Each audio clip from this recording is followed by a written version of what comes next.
दिल्ली में। जैसे ही छोटू ने इन्फॉर्मेशन छोटा छतरी के असिस्टेंट को दे दी तो उधर छोटा छतरी के असिस्टेंट ने भी ये खबर छोटा छतरी को दे दी। छोटा छतरी ने अपने ऑफिस में ही बैठे हुए एक फाइल निकाली जिसमें तेज और तनु मुस्कुराते हुए खड़े थे। वो गौर से तनु का ही चेहरा देखने लगा और अपने असिस्टेंट से बोला, इस चेहरे को अच्छी तरह से देख लो। मैंने काली से कहा है कि मैं इन लोगों को कुछ भी नहीं करूंगा तो मैं कुछ भी नहीं करूंगा, पर इतना तो है कि मैं कुछ तो जरूर करूंगा। मुझे तनुजा जिंदा चाहिए, ठीक ठाक हालत में चाहिए। आखिर मैं भी तो देखूं बिजनेस वर्ल्ड के किंग मास्टर तेज प्रताप राठौड़ की वाइफ जो उसकी जान बनी हुई है, आखिर है क्या चीज? क्यों वो सुधा इससे इतना चलती है? आखिर है क्या इसमें? जरा मैं भी तो देखूं इस साधारण सी लड़की में आखिर है क्या? ये बाकी से अलग क्यों है? फिर वो वापस मुस्कुराकर फोटो को देखने लगा। असिस्टेंट गौर से कभी छोटा छतरी को तो कभी तनुजा और तेज की फोटो को देख रहा था। उसे मन ही मन घबराहट हो रही थी क्योंकि उसके बॉस ने काली को प्रॉमिस किया था कि वो उन्हें कुछ भी नहीं करेगा, पर बॉस तो सीधे तेज प्रताप पर ही वार कर रहा था और वो भी उसके गुरूर पर। उसका असिस्टेंट पूरी तरह से जानता था काली है क्या। उसे यदि भनक भी लगी तो वो छोटा छतरी के साथ पूरे जहान में आग लगवा देगा। उसे मन ही मन घबराहट होने लगी। उधर छोटा छतरी ने फोटो से अपना ध्यान हटाकर असिस्टेंट को देखा जो गौर से अभी भी कभी फोटो को तो कभी उसे ही देखे जा रहा था। छोटा छतरी ने अपने कंधे उचकाया और अपने असिस्टेंट से कहा, अपने आदमियों से कहो तैयार रहे। तनुजा को बहुत सफाई से एयरपोर्ट से ही गायब कर लो और मुझे इसमें इतनी सी भी कोताही नहीं चाहिए, वरना जितने भी काम पर जाएंगे वो जिंदा घर नहीं जाएंगे। असिस्टेंट ने घबराकर छोटा छतरी को देखा और हाँ कहकर उसके रूम से बाहर आ गया। बाहर आकर उसने अपने पसीने को पोंछा और किसी को फोन करके दिल्ली एयरपोर्ट पर फैल जाने को कहा। वही दिल्ली एयरपोर्ट पर बस कुछ ही दिनों में तेजांश और तनुवीर का बर्थडे था, साथ ही शिल्पा की शादी की सालगिरह भी थी। तेज और तनु 1 महीने के बाद आए थे क्योंकि तनु का मन यहाँ आने का था ही नहीं। वो सभी मुस्कुराते हुए अपने प्लेन से बाहर आए। मार्गरेटा और केयरटेकर पीछे थी। तनु और तेज ने तेजांश और तनुवीर को थाम रखा था। तनु ने तेज की ओर देखकर कहा, इतने दिनों बाद दिल्ली आए हैं, देखकर कितना सुकून मिल रहा है। पर आपको पता है इस जहन पर अब यूरोप ट्रिप बिल्कुल छप सी गई है। मुझे हमेशा से ही मन रहा है कि इंडिया के बाहर जाऊं और जी भर कर घूम कर आऊं। आपने मेरा वो सपना भी पूरा कर दिया और सच कहूँ मोहित से मिलकर भी इतना अच्छा लगा कि मैं बता नहीं सकती। वो 2 साल से ऑस्ट्रेलिया में ही है। बीते 2 सालों में कितना बड़ा सा लगने लगा है, समझ ही नहीं पा रही हूँ। मेरा छोटा सा प्यारा सा भाई कितना हैंडसम हो गया है। बस उसका ये आखिरी साल है, फिर तो वो भी हमारे साथ आ जाएगा। आपने देखा था ना कितना खुश हुआ था वो तेजांश और तनुवीर को देखकर, और उसे इतना ज्यादा खुश देखकर बहुत खुश हुई। मैं बता नहीं सकती। आप ना सचमुच बहुत अच्छे हो। मैंने कभी नहीं सोचा था मुझे इतना अच्छा जीवन साथी मिलेगा। मम्मी पापा के जाने के बाद कोई मेरी जिंदगी में आएगा जो मुझे इस तरह समझेगा, इतना प्यार करेगा। मैंने सोचा भी नहीं था। तेज मुस्कुराते हुए बस उसकी प्यारी सी बकबक को सुने जा रहा था। तनु ने फिर कहा, आपको पता है? तभी तेज ने अपने हाथों को उठाकर उंगली उसके होठों पर रखकर कहा, कुछ बातें घर के लिए भी छोड़ दो। चलो, हमें देर होगी। वहां पर राजवीर और शिल्पा बेसब्री से हमारा इंतजार कर रहे होंगे। तेज ने शरारत से अपने अंगूठे को तनु के होठों पर फेरा और मुस्कुराता हुआ उससे दूर हो गया। तनु ने उसे अपलक देखते हुए अपने थूक को गुटका और मन में कहा, ये तो मेरा जीना ही हराम किए हैं। ऐसे भी कोई चुप कराता है क्या? और हल्की सी मुस्कुराहट उसके होठों पर आ गई और उसे ऐसा करते देख तेज में मुस्कुराए बगैर रह ना सका। जब तनु ने बहुत देर तक कुछ नहीं कहा तो तेज ने तनु की ओर देखकर कहा, क्या चाहती हो? तुम्हें चुप कराने का कोई दूसरा तरीका अपनाऊं? तनु ने जल्दी से ही नामे सिर हिलाया तो तेज के चेहरे पर भी एक प्यारी सी मुस्कान छा गई। पर कुछ तो था जो तेज के दिल में हलचल मचाए हुए था। उसके जहन से वो याद नहीं जा रही थी जब दिल्ली में उसकी कार में बम ब्लास्ट हुआ था।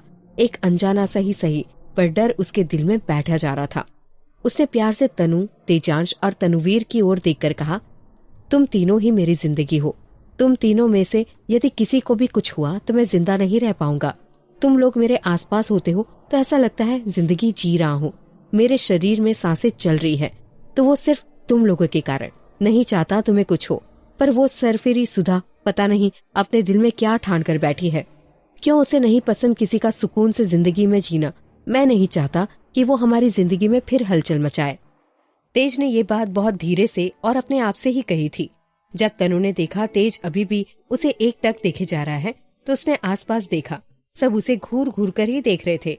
तनु ने इधर उधर देखकर कहा, सुनो, घर में देख लेना। अभी देखे सब हमें कैसे घूर रहे हैं। तेज ने बेफिक्र से कहा, तो क्या, मैं अपनी पत्नी को ही तो देख रहा हूँ और उसकी गोद में इस प्यारे से बच्चे को, तो बताओ क्या गलत है। तनु कुछ देर प्यार से तेज को ही देखती रही। फिर उसने तेजांश को मार्गरेटा को पकड़ाते हुए कहा, वो मुझे वॉशरूम जाना है, तो आप लोग बस थोड़ा सा रुको। तेज ने उसका हाथ पकड़कर कहा, हम थोड़ी देर में घर पहुंच जाएंगे, तो चलो यहाँ से। तनु ने उसका हाथ हटाते हुए कहा, आप तो इस तरह से कर रहे हैं जैसे मैं हमेशा के लिए जा रही हूँ। प्लीज तेज, समझो ना, इमरजेंसी है। तेज ने मुस्कुराकर उसका हाथ छोड़ा और कहा, सीधे जाकर लेफ्ट, हम यहीं तुम्हारा इंतजार कर रहे हैं, जल्दी आओ। तनु ने अपना पर्स केयर टेकर को पकड़ाया और वॉशरूम की ओर बढ़ गई। तेज मुस्कुराता हुआ उसे देखता रहा और अपने मन में कहा, ये पहले भी पागल थी और अभी भी बिल्कुल वैसी ही है। पर्स तो ले जाती कम से कम। दिल्ली में काली के घर पर काली अपने घर में बैठकर न्यूज देख रहा था। तभी उसने मिशन वाली न्यूज देखी तो उसका माथा ठनका। उस न्यूज में बार बार दिखाया जा रहा था कि जो भी सैनिक उस मिशन को पूरा करके लौटे हैं उन्होंने भी कई गोलियां खाई है। इस न्यूज को देखकर ही काली का तो दिल ही बैठा जा रहा था। उसने मन में कहा, हो ना हो ये मिशन वही है जिसमें समीर गया होगा। पता नहीं कैसा होगा वो, लेकिन उससे बात हुई थी तो उसने कुछ नहीं बताया। बस यही कहा कि मैं ठीक हूँ, लगता है उसे जाकर ही देखना पड़ेगा। तभी शोभा जी वहां आई और काली को परेशान देखकर कहा, क्या हुआ, इतने परेशान क्यों हो। काली जी ने भी हाथ उठाकर टीवी पर चल रहे न्यूज की ओर इशारा किया। शोभा वहां बैठकर एकटक उसी न्यूज को देखने लगी। उस न्यूज को देखते ही उन्हें घबराहट सी होने लगी। उन्होंने घबराते हुए काली जी के हाथों पर हाथ रखकर कहा, कहीं ऐसा तो नहीं हमारा समीर इस मिशन में गया हो। वो बिल्कुल आप पर गया है, उसे चोट भी आई होगी ना तो भी बताएगा नहीं। एक बार फोन करके पूछ लो ना, कहाँ है वो, कैसा है। आप उससे ना वीडियो कॉल पर बात कीजिए। कभी कभी तो इतना गुस्सा आता है कि लगता है उसके कान खींच लूं। जानते हैं ना वो कितना चालाक है, अपनी सांसों का बगल वाले को पता भी नहीं चलने देता। वो भी गुस्से में हड़बड़ाई हुई सी लग रही थी। काली ने एक नजर शोभा को देखा तो मुस्कुराकर रह गया। उसकी तरफ चेहरा करते हुए काली बोला, बहुत प्यार करती हो ना समीर से। शोभा जी ने काली की तरफ चेहरा किया और कहा, किट्टू और समीर में कभी फर्क नहीं किया मैंने। वो मेरा एक छोटा भाई और मेरे बड़े बेटे की तरह है और इतना परेशान करता है ना कि मैं बता नहीं सकती।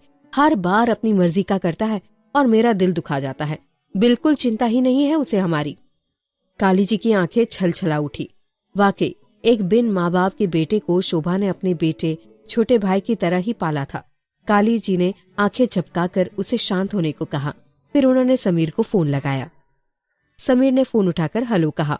काली जी ने हमेशा की तरह अपनी गंभीर आवाज में पूछा, कहाँ हो, अभी सुना है बहुत तोड़फोड़ करके आए हो। समीर झल्ला सा गया।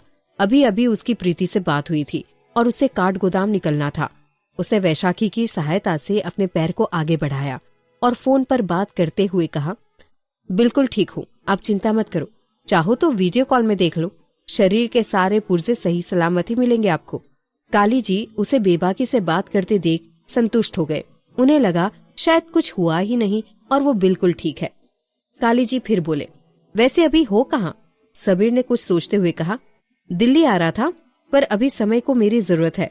उसके एक हाथ में और कंधे पर गोली लगी है, वो कोई काम नहीं कर पा रहा है, तो शायद उसके साथ रुकना पड़ेगा। अगले महीने भी छुट्टी है तो घर आ जाऊंगा।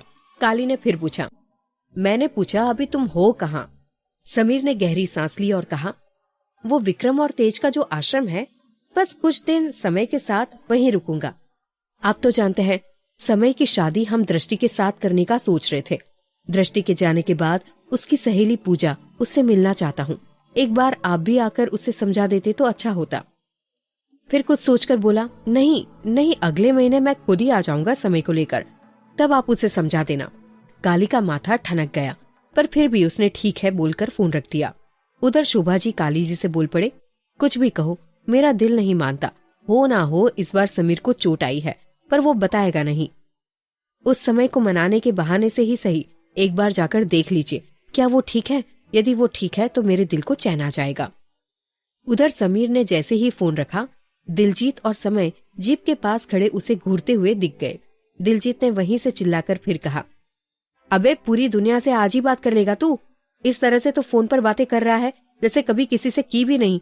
मैं तो कहता हूँ आग लग जाए तेरे फोन में, कीड़े पड़ जाए, उसे बैटरी भी मर जाए, अरे पूरा फोन का फोन ही खत्म हो जाए, जो अब तूने मुझे मेरी दिलरुबा से मिलने से रोका। तो तू जल्दी करना यार। समीर उसकी हड़बड़ी देखकर मुस्कुरा उठा, पर सच कहें उसे दिलजीत पर बड़ी दया आ रही थी। बेचारा खुद भी बड़े दर्द में था, पर दिलरुबा का नाम लेकर अपने दर्द को छुपाए जा रहा था। समीर ने भी उसकी ओर देखकर मजाक में ही कहा, अब तू देख तो रहा है मेरी टांग का प्लास्टर, निकलने दे, फिर तुझे वापस किसी गधे पर ना बिठाया ना तो देख लेना, तू कहे तो किसी एरोप्लेन पर टांग कर आ जाऊं।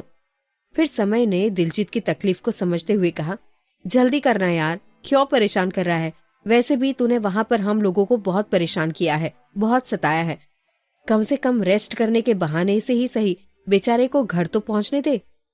समीर मुस्कुराते हुए उन दोनों की ओर बढ़ गया।